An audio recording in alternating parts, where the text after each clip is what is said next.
हाथरस भगदड़ मामले को लेकर बहुजन समाज पार्टी की चीफ मायावती का बयान सामने आया है।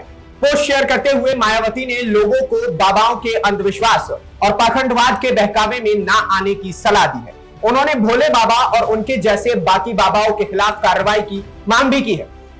6 जुलाई को सुबह मायावती ने अपने एक्स अकाउंट पर एक पोस्ट में लिखा, देश के गरीबों, दलितों और पीड़ितों को अपनी गरीबी और बाकी सभी दुखों को दूर करने के लिए हाथरस के भोले बाबा जैसे अनेकों और बाबाओं के अंधविश्वास और पाखंडवाद के बहकावे में आकर अपने दुख पीड़ा को और नहीं बढ़ाना चाहिए, यही सलाह है। मायावती ने दूसरे पोस्ट में लिखा, उन लोगों को बाबा साहेब डॉक्टर भीमराव अंबेडकर के बताए हुए रास्तों पर चलकर सत्ता खुद अपने हाथों में लेकर अपनी तकदीर खुद बदलनी चाहिए।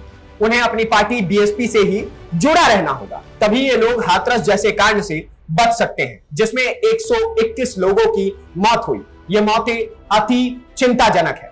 उन्होंने आगे लिखा, हाथरस कांड में भोले बाबा समेत जो भी दोषी हैं, उनके खिलाफ सख्त कार्रवाई होनी चाहिए। ऐसे अन्य और बाबाओं के खिलाफ भी कार्रवाई होनी बेहद जरूरी है। इस मामले में सरकार को अपने राजनीतिक स्वार्थ में ढीला नहीं पड़ना चाहिए, ताकि आगे लोगों को अपनी जान ना गंवानी पड़े। बता दें, उत्तर प्रदेश पुलिस ने हाथरस हादसा मामले के मुख्य आरोपी देव प्रकाश मधुकर को दिल्ली के नजफगढ़ से एक अस्पताल से गिरफ्तार कर लिया है। देव प्रकाश मधुकर भोले बाबा का मुख्य सेवादार भी है। पुलिस ने देव प्रकाश पर 1 लाख रुपए का इनाम घोषित किया था। इससे पहले पुलिस ने 6 लोगों को और गिरफ्तार किया था। एफआईआर के मुताबिक धार्मिक सभा में 2.5 लाख से अधिक लोग शामिल हुए, जबकि प्रशासन ने मात्र 80,000 लोगों के लिए अनुमति दी। एफआईआर में यह भी बताया गया है कि सत्संग आयोजकों ने सबूत छिपाए, बाबा के भक्तों की चप्पलें और अन्य सामान को पास के खेतों में फेंक दिया। उन्होंने कार्यक्रम में आए लोगों की वास्तविक संख्या को छिपाने का भी प्रयास किया। लेकिन इन सारी चीजों को देखने के बाद हमें पता चलता है, जब मायावती ने ये ट्वीट किया है, तो हमारे मन में एक बड़ा सवाल ये उठता है कि एक तरफ ये वही मायावती है जब बहुजन समाजवादी पार्टी बहुजन समाज पार्टी की सरकार हुआ करती थी उत्तर प्रदेश में, तो इसी मायावती ने इन्हीं बाबा को, सो कॉल्ड भोले बाबा को Z श्रेणी की सुरक्षा दे रखी थी। और आज के समय पे यही ऐसे बाबाओं को पाखंडवादी कह रही है, तो उस समय क्या ये वोट बैंक के लिए इन्होंने लोगों की जान को खतरे में डाला, या इन्होंने उस समय पे एक्शन क्यों नहीं लिया? आज की सरकार में अपेक्षाकृत होना बिल्कुल गलत नहीं है कि आप योगी आदित्यनाथ से सवाल करें कि वो इस बाबा के ऊपर एक्शन क्यों नहीं ले रहे, लेकिन आपने भी तो कहीं ना कहीं राजनीतिक रोटी से की।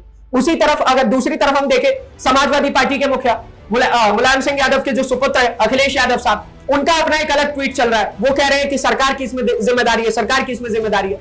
इस सो कॉल्ड बाबा के खिलाफ उनका भी कोई बयान नहीं आ रहा है, उनका भी कोई पोस्ट नहीं आ रहा है। क्यों? क्योंकि 1 साल पहले जनवरी माह में अखिलेश यादव का ट्वीट सबसे ज्यादा वायरल चल रहा है, क्योंकि उन्होंने इसी बाबा के चरणों में जाकर के स्पर्श किया और उसके बाद इन्होंने वहां पर खड़े होकर के लोगों को अपना जो भाषण है वो भी दिया कि बाबा बहुत अच्छे हैं, हमें वोट दीजिए, ये वो। तो ये वोट बैंक को साधने के लिए जो इन लोगों की जान गई, 121 लोगों की जान गई, क्या ये वोट बैंक के लिए हो रहा था? क्या इसमें केवल योगी आदित्यनाथ की जिम्मेदारी है? इन्होंने अपनी सरकारों में ऐसे बाबाओं को आगे बढ़ने का क्यों मौका दिया? ये भी एक बेहद बड़ा सवाल होना चाहिए। और बिल्कुल एक मायावती ने जो ट्वीट किया वो सब सही था, लेकिन उस ट्वीट में एक चीज नोटिस करने वाली है, वो भी इस ट्वीट में भी अपनी राजनीतिक रोटी से कह रही है कि इनको अपनी पार्टी बीएसपी से जुड़ के रहना चाहिए। बहुजन समाजवादी पार्टी से जुड़ने से क्या आपको लगता है कि इन 121 लोगों की जान बच जाती? इस बात का कोई भी लॉजिक नहीं बनता है। 121 लोगों की लाशों के ऊपर राजनीतिक रोटियां सेकना बंद कर दीजिए, यह सबसे बड़ी पहली और बात है। और मैं आपको एक चीज और कहना चाहूंगा कि लगातार सरकार से सवाल करिए, अन्यथा आज 121 लोग हैं, कल 221 होंगे, और ऐसे करते करते एक दिन पता चले कि हमारा भारत बिल्कुल समाप्त होने की कगार पे हो। बाकी आपके हिस्से की राय क्या है, उसके लिए कमेंट बॉक्स में भरपूर जगह अपने हिस्से की राय जरूर रखें। अगली वीडियो में आपसे फिर से मुलाकात होगी, तब तक के लिए दीजिए इजाजत। धन्यवाद, नमस्कार, जय हिंद।